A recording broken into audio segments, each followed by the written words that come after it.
Assalamualaikum warahmatullahi wabarakatuh. Salam Baraya Handayani. Halo anak-anak, bertemu lagi dengan Ibu Meli Nur Aini. Pada kali ini kita akan membahas mengenai bab berikutnya. Yuk kita simak videonya. Pada pembahasan kali ini, kita akan membahas mengenai cerita pendek atau sering kita singkat yaitu cerpen. Di sini ada pengertian mengenai cerita pendek. Cerita pendek merupakan salah satu karya sastra yang memusatkan diri pada suatu tokoh di dalam satu situasi. Dalam cerita pendek, kita akan banyak menemukan berbagai karakter tokoh, baik protagonis maupun antagonis. Keduanya merupakan cerminan nyata dari kehidupan di dunia. Namun, dari karakter tokoh tersebut, kita dapat menemukan nilai-nilai kehidupan, yaitu perbuatan baik yang harus kita tiru dan perbuatan buruk yang harus kita jauhi.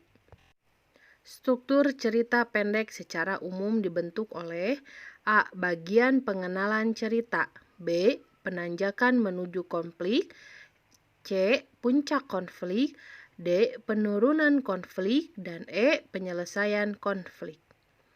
Bagian-bagian itu ada yang menyebutkan dengan istilah pengenalan situasi cerita atau orientasi, pengungkapan peristiwa atau complication, menuju pada adanya konflik atau rising action, puncak konflik, turning point, dan penyelesaian yaitu ending atau coda. Nah, di sini ada pembahasan mengenai struktur cerpen. A. Pengenalan situasi cerita atau orientasi. Dalam bagian ini, pengarang memperkenalkan para tokoh, menata adegan, dan hubungan antar tokoh. B. Pengungkapan peristiwa atau complication. Dalam bagian ini disajikan peristiwa awal yang menimbulkan berbagai masalah, pertentangan, ataupun kesukaran-kesukaran bagi para tokoh. Yang C. Menuju pada adanya konflik atau rising action.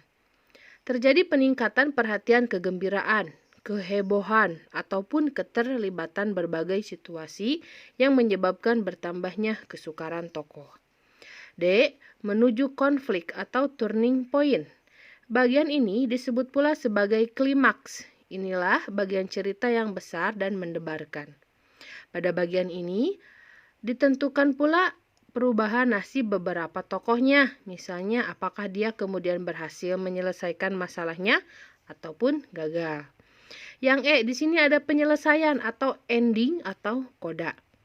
Bagian ini sebagai akhir dari cerita semuanya, berisikan penjelasan tentang sikap ataupun nasib-nasib yang dialami tokohnya setelah mengalami puncak cerita.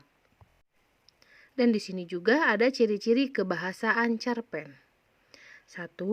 Banyak menggunakan kalimat bermakna lampau yang ditandai oleh fungsi-fungsi keterangan bermakna kelampauan seperti ketika itu, beberapa tahun yang lalu, telah terjadi, dan masih banyak lainnya. Yang kedua, di sini banyak menggunakan kata yang menyatakan urutan waktu atau konjungsi kronologis. Contohnya, sejak saat itu, mula-mula, dan kemudian. Ketiga, banyak menggunakan kata kerja menggambarkan suatu peristiwa yang terjadi, seperti menyuruh, membersihkan, mewarnai, melompat, dan menghindar.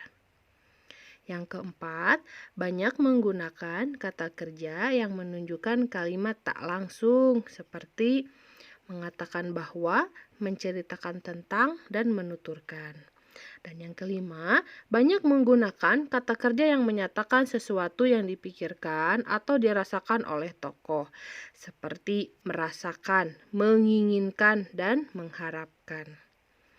Yang keenam, di sini menggunakan banyak dialog yang ditunjukkan oleh tanda petik ganda dan kata kerja yang menunjukkan tuturan langsung. Contohnya, Alam berkata, ada tanda petiknya, jangan diam saja, segera temui orang itu.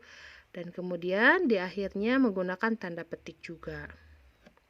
Dan yang ketujuh, menggunakan kata-kata sifat untuk menggambarkan tokoh, tempat, ataupun suasana. Itulah yang termasuk ciri-ciri kebahasaan cerpen. Selanjutnya di sini ada nilai-nilai cerpen. Yang kesatu di sini ada nilai moral, yaitu nilai yang berkaitan dengan akhlak atau budi pekerti ataupun susila kepada baik buruk atau tingkah laku. Contohnya, setelah pagi-pagi hari, maka berkatalah si miskin kepada istrinya, "Ya, tuanku, matilah rasku ini, sangatlah sakit rasanya tubuh ini. Maka tiadalah berdaya lagi, hancurlah rasa anggotaku ini." Maka ia pun terseduh-seduh menangis, maka terlalu belas rasa hati istrinya melihat aku. Nah, untuk pada cuplikan cerita tersebut, ingin disampaikan bahwa seorang istri sudah selayaknya menemani istrinya, baik dalam suka maupun duka. Seorang istri harus dapat merasakan kepedihan suaminya. Makna ini termasuk ke dalam nilai moral juga dan nilai budaya, karena sudah menjadi adat istri harus setia pada suami. Dan yang kedua, ada nilai sosial atau kemasyarakatan, yaitu nilai yang berkaitan dengan norma yang berada di dalam masyarakat.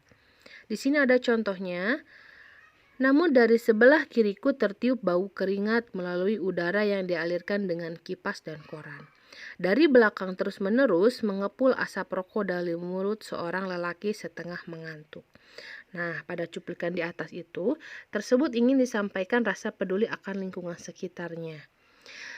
Berarti lelaki tersebut tidak memiliki rasa sosial yang baik, sikapnya juga mengandung nilai moral dan nilai etika. Namun, jika dicermati, cerita tersebut menitik beratkan pada nilai sosial. Dan yang ketiga, di sini ada nilai pendidikan atau edukasi, yaitu nilai yang berkaitan dengan pengubahan tingkah laku dari baik atau ke buruk, dalam kurung pengajaran. Contohnya, Jakarta terkurung dalam kutukan karena kejahatan kemanusiaan yang didewakannya selama lebih dari 3 dasawarsa menjelang akhir abad ke-20. Ingatlah, kolektif penduduknya bisa lenyap, tetapi zaman tak pernah akan lupa bahwa pada waktu itu ratusan ribu orang dibunuh seperti tikus comberan. Anak-anak muda yang ganteng dan manis-manis.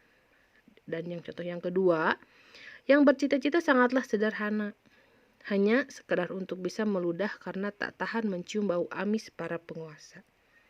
Yang durjana, diculik dan dilenyapkan rejim bersenjata. Pada cuplikan ini tergambarkan pula sindiran terhadap penguasa dan ini yang mengandung nilai pendidikan. Yang keempat, di sini ada nilai budaya, yaitu nilai yang berkaitan dengan adat istiadat. Di sini ada contohnya. Lalu Marakarma kembali ke negeri Puspasari dan ibunya menjadi pemungut kayu. Lalu ia memohon kepada dewa untuk mengembalikan kepada Puspasari. Puspasari pun makmur mengakibatkan Maharaja Indra Dewa Dengki dan menyerang Puspasari. Kemudian, Makrarama menjadi Sultan Merkunegara. Pada cuplikan tersebut bermakna seorang anak harus berbakti kepada orang tua dan ini yang mengandung nilai budaya. Yang kelima di sini ada nilai estetika atau keindahan, yaitu nilai yang berkaitan dengan hal-hal yang menarik atau menyenangkan atau adanya rasa seni. Contohnya, Lebaran. Tanah boleh basah, udara boleh lembab. Angin menyelup di sela-sela daun gugur. Awan kelabu, matahari sembunyi di baliknya. Hujan tiba-tiba rajin membasahi bumi. Kota menjadi basah, terus-menerus basah. Juga jalan-jalan dan halaman rumah. Orang-orang bergegas menghindarinya. Genteng-genteng coklat di perumahan yang tumbuh merapat berubah menjadi warna lebih tua dari biasanya. Pada cuplikan tersebut menggambarkan suasana latar, ini mengandung nilai estetika atau estetis. Yang keenam, nilai etika, yaitu nilai yang berkaitan dengan sopan santun dalam kehidupan. Contohnya, namun dari sebelah kiriku tertiup bau keringat melalui udara yang dialirkan dengan kipas koran. Dari belakang terus-menerus mengepul asap rokok dari mulut seseorang lelaki setengah mengantuk. Pada cuplikan cerpen ini tergambar bahwa lelaki itu tidak sopan dan ini mengandung nilai estetik. Untuk yang ketujuh, di sini ada nilai politis, yaitu nilai yang berkaitan dengan pemerintahan. Contohnya, Puspasari pun makmur mengakibatkan Maharaja Indradewa dengki dan menyerang Puspasari. Kemudian, Makrama menjadi Sultan Merkunegara. Cuplikan ini bermakna siapa yang berbuat jahat, ia akan kalah. Dalam hal ini adalah Maharaja Indradewa menyerang Puspasari. Ini berarti mengandung nilai politik atau adanya kepemerintahan. Dan yang terakhir di sini ada nilai religius atau keagamaan, yaitu nilai yang berkaitan dengan tuntutan beragama. Contohnya, Raja Ikan Todak tidak memenuhi janjinya membangun pulau untuk Datuk Mabrur. Di karang pertapaannya, dia memanjatkan puji dan syukur kepadanya. Sang pencipta pulau itu dinamakan Pulau Halimun yang sekarang dikenal dengan nama Pulau Laut. Demikian pembahasan kali ini. Semoga ilmunya bermanfaat bagi kalian semua.